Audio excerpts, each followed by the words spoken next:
When I was a kid around Halloween, there were a few faves of mine. They were all kid-oriented. Sure, there was Goosebumps, and then there was Are You Afraid of the Dark, which was an absolute classic. I'll get to that before Halloween starts this year. And then there was Tales from the Crypt, one of my favorites. For those of you that don't know, if it's a really young audience listening to this, or a really old audience listening to this that kind of looks like The Keeper, this was an anthology program. I think it might have been on HBO or something like that. But man, it just absolutely rocks. So just go along with the ride. I'm making fun of this film a bit, but it's awesome. The movie culminated all the cliches and most archetypes onto the program itself, not specifically the movie, and some really off-the-wall shit. They combined this all into the movie, but not the same as the show. The movie Demon Knight was kind of a star-studded cast, and an elongated version of the show itself is really what it was, which made it that much more entertaining. Stacked with amazing practical effects in this movie and a straightforward plot line, it's easy and fun to watch. Maybe this particular movie is a little risque, I guess, for children to watch, although I'm sure young boys would love to see all the topless chicks that are in the movie, but it's for adults and teens. You know what? Hell, kids are going to watch this anyway, so let them have their fun. But for almost all horror fans that are into the haunted house feel or those types of movies, this is definitely for you. Tales from the Crypt marked an era for me in my childhood, and it never lacks that little bit of camp that I like, and it's always a trip. So let's have a little fun and take a look at the movie. Okay, welcome boys and ghouls, and I don't really know why I have this. It just seemed kind of appropriate for the Night of the Demons. Anyways, let's get started. Okay, so you heard my voiceover a little bit on that. For this Tales from the Crypt, it reminds me of my childhood. It started off as a TV show, like I was saying, and it's an anthology. So this movie is kind of neat in the sense that it's a storytelling within a storytelling, but I'll get to that. So, and it also reminds me a lot of Tales from the Dark Side, which I'll get into that as well. It has the same sort of dark feel to it and things like that that were around at the time. I kind of like how it starts off. Like, it starts off like in the show, like the television program. Like, I don't know, I probably did it for the beginning or something. I don't even know what I did for the opening of this video yet. But, you know, going through the house, it's fucking awesome. And I don't know, so yeah, the Crypt Keeper at the beginning is like shooting this movie, which is already off the wall, right? So, first of all, who's taking this puppet seriously? That needs no explanation if you've seen the movie.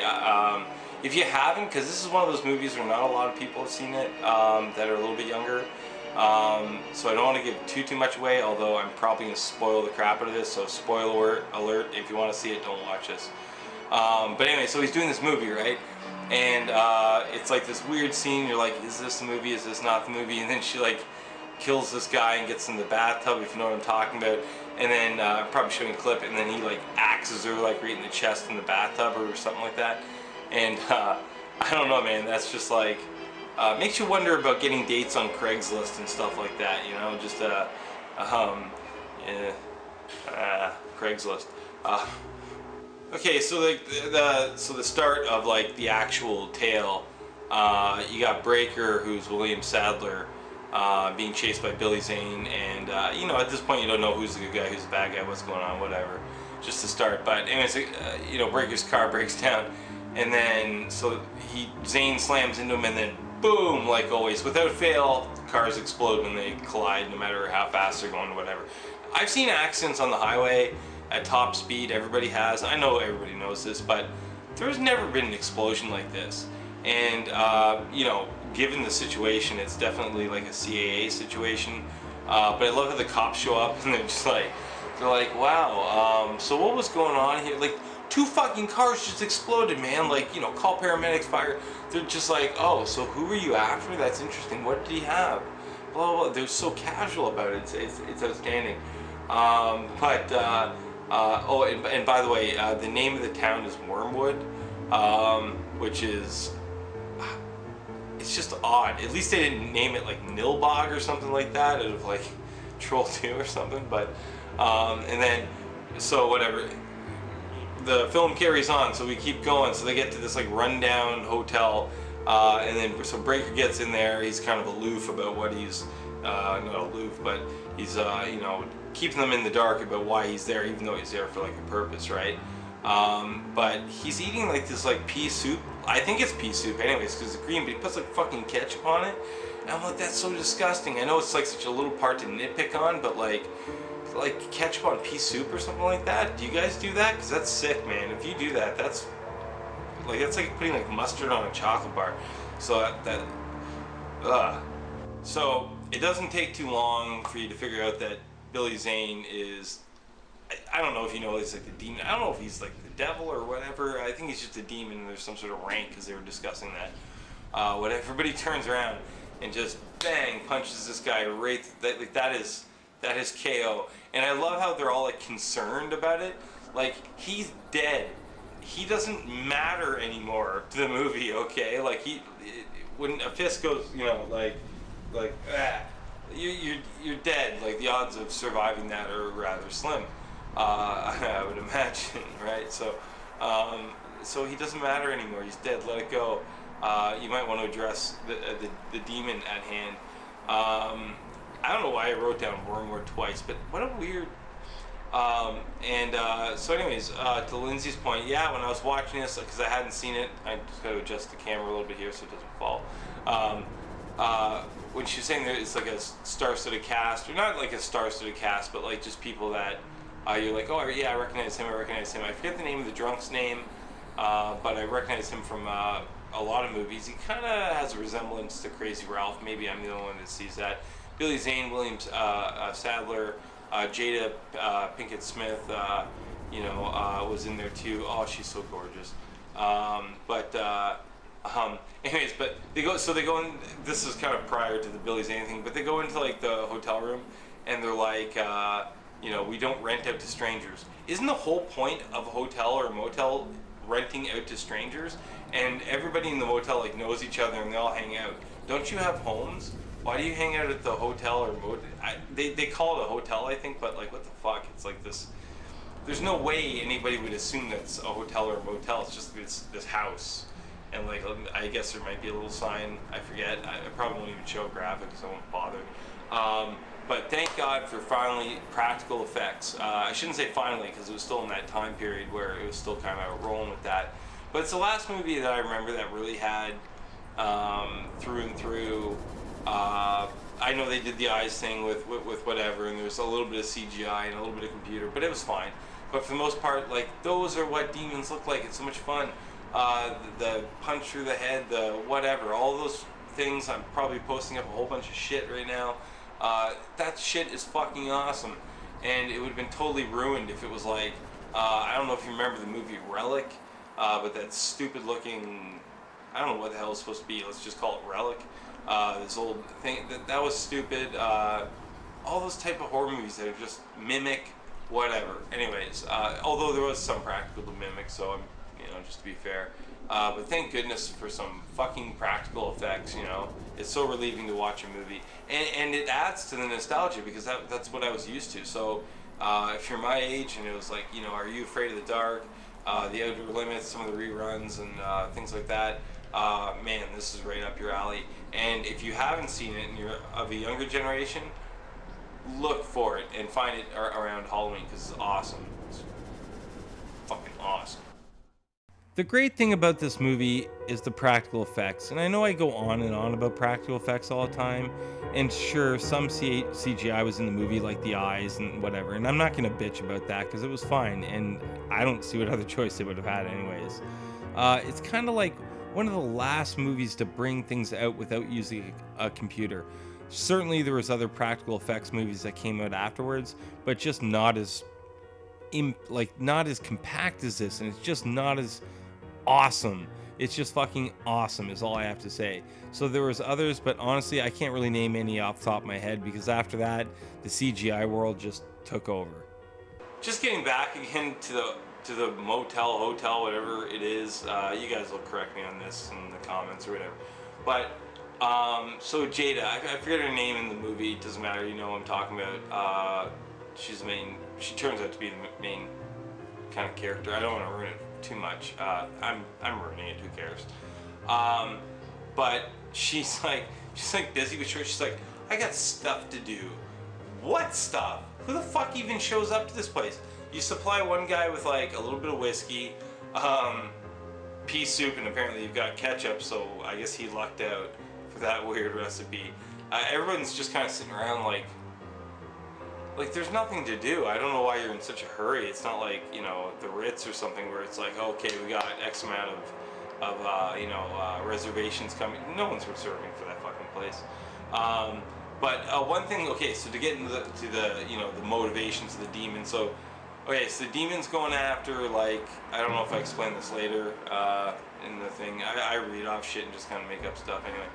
So the demon is going after things in your head, and I kind of drew a line of connection again with the big three. I can't get away from Elm Street and all this. I don't know why, but he goes after things that are specific in your mind, kind of like Dream Warriors. So he manipulates you that way with certain things, and only a couple characters are able to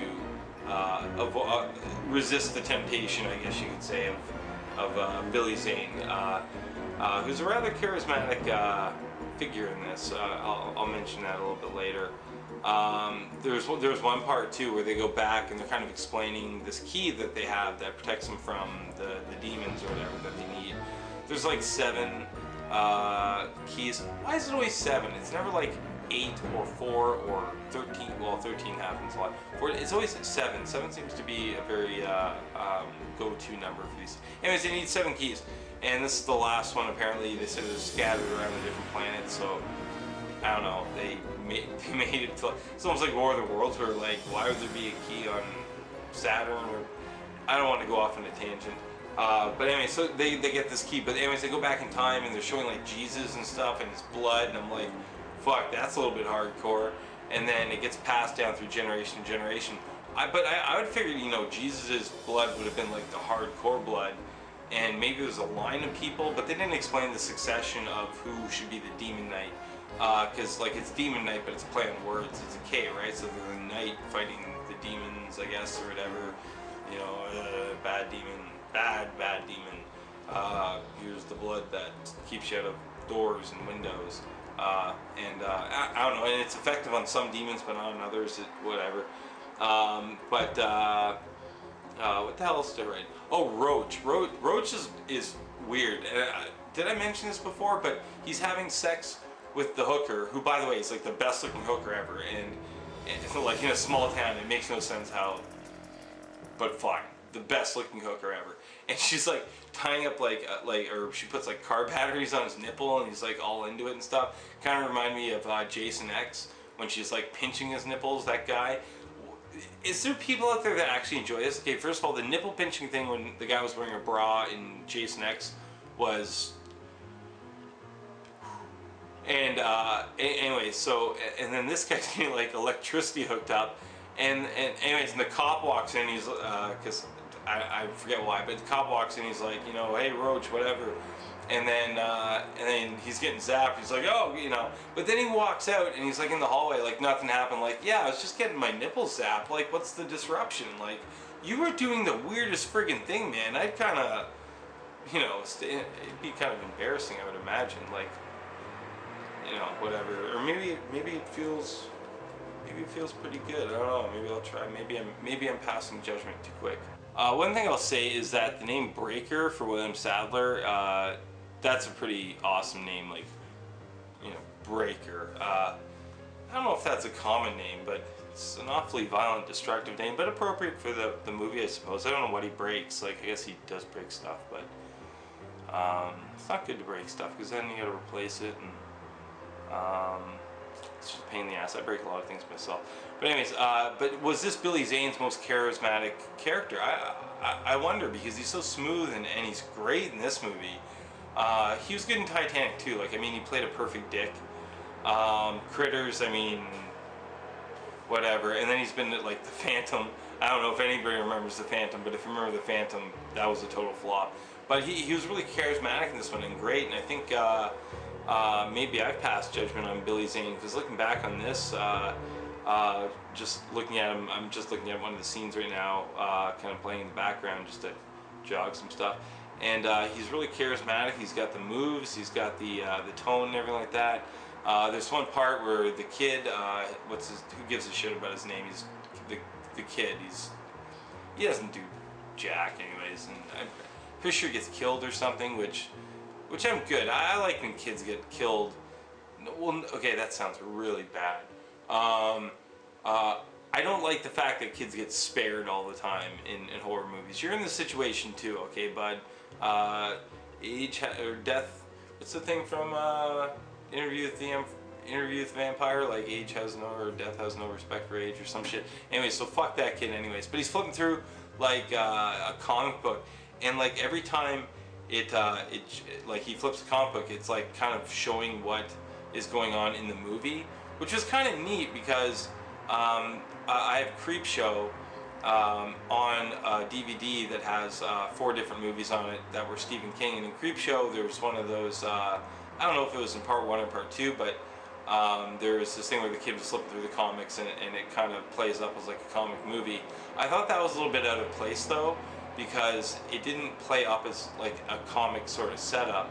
It was the Tales from the Crypt show, and then it moved into the movie. So the fact that they went into the comic book thing, I didn't really understand too much, but I don't know, maybe I missed something. Who really cares?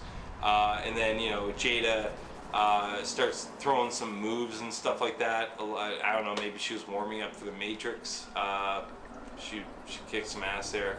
And then Breaker dies, and like, you know, Jada gets all weepy. I forget her name or whatever, but you know what? Why are you all weepy about this guy? First of all, you've known him literally now for like maybe 6 hours, and he didn't exactly show up with a party. It was a really bad thing that he showed up. And why she was chosen for the new Demon Knight, I don't know. They never explained that, at least not to my knowledge. Maybe there's a bloodline, but I don't think so. The bloodline would make sense because she's black and he's white, so anyways, I don't know, but Jesus is everybody, so who the fuck knows, right? But anyways, she caused him nothing but trouble. She shows up, he's like, or he caused him nothing but trouble. He's like, here, take this key. Your life is gonna be really shit from now on, and you're gonna be running from demons. And she was like, oh my gosh, I can't believe you're. He put such a burden on you, man. Fuck this guy. And as for the bargain with what was his name, Roach. I'm skipping back to a previous part of the movie, but he gives the key over to Zane, right? And then Zane, of course, kills him, even though he made a deal with the devil type of thing, kind of a Faust type of thing, or whatever Faust is, or you know that play I'm talking about. And Faust, yeah. And anyways, he gets killed, so never make a deal with the devil. It's always a bad idea. But I'd just like to reiterate that this whole thing is really, really playful. It does have a lot of really gruesome, gory scenes with just amazing practical effects, and they went all out on that, and I appreciate that so much because it's so much fun. It's a great holiday movie. I don't know, make a judgment call if you have kids, if you want them seeing some of that. There's a little bit of sexual content to it, but not much, not over the top. Your kids might might wonder why some guy's nipples are being hooked up to a car battery. That's a tough one to explain. But other than that, it's a lot of fun. So I don't know, maybe a teen type of thing around Halloween. It's a great movie. I can't say enough about it. So the tale of this extended story within a story of a spin-off of an anthology within a story, man, that's quite a mouthful, but honestly, that's what it is. It goes steady throughout the movie. It doesn't stop. The pace is great. You're always drawn in, whether it's because it's corny or campy. Maybe it's nostalgic for you, and you think about it from your past as a child watching it, much like the other programs I mentioned earlier. But it's just awesome. So you could be into it for varied reasons, but it's awesome. Demons getting destroyed, people getting completely fucked up. Come on, how awesome is that?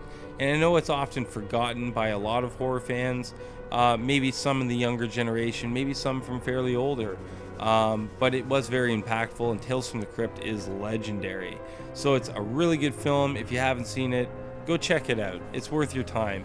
If for nothing else, at least the practical effects and the fun of it. Just go along for the ride. That's what it is. Go along for the ride. So I guess to end off, it's a fun movie. I mean, Jada ends up, whatever her name is, blah, blah, blah. She ends up being the demon hunter and all that. And then it kind of reminded me of Supernatural, where they're literally demon hunters or ghost hunters or supernatural hunters, I guess, whatever. But it's usually a demon or some shit, especially in the later seasons. But anyways, so that it reminded me of Supernatural in that sense. And I like the fact that the as ridiculous as the ending is when the keeper comes out and he's like on the red carpet, it always amuses me that everybody's like just totally cool with this guy's. One, he's a puppet, but okay, fine, let's pretend that everybody thinks he's real. But two, he's also a corpse, so that always kind of made me laugh that everyone's totally cool with that and taking direction from him in a movie and stuff like that. But I can only finish with positive things to say about this movie. It's fun. Check it out. If you're a fan of this movie and you watch it, check out Tales from the Crypt. Tales from the Crypt is a much darker version of this. It is an anthology, but it has the same sort of feel. The Gargoyle episode of Tales from the Dark Side is my favorite. It has key elements in it that just really do it for me. It's not as campy as this movie. It's a lot more serious. But I'm going to move into that one. It also has the same sort of fun feel as Are You Afraid of the Dark, and how much fun that was with the Midnight Society, and you know, when they throw the shit on the fire. It has that nice playful nostalgic feel that it's really hard to explain being that age and watching that on, yes, YTV. I always get that wrong, or I got it wrong the other night on a live show. Thanks, Linz, I got it wrong. But it has that type of feel. So if you're at all into just having a good time, good laugh, good fun, check that out. And if that rubs off on you well and you enjoy the campiness, then Tales from the Dark Side is definitely the next step for you. And if you're just into more of the, because that's darker, but if you're into the more playful stuff, check out Are You Afraid of the Dark? And I guess that's all I can really say about it. It's an awesome movie. Halloween's coming up. I'm going to try to pump out as many videos as I can because I got a little bit of time on my hands, but I'll try to do like a speed round for October. Anyways, thanks guys for tuning in, and see you live or some shit, or next video. Take care, bud, or buddies, or bud, or whatever. Bye.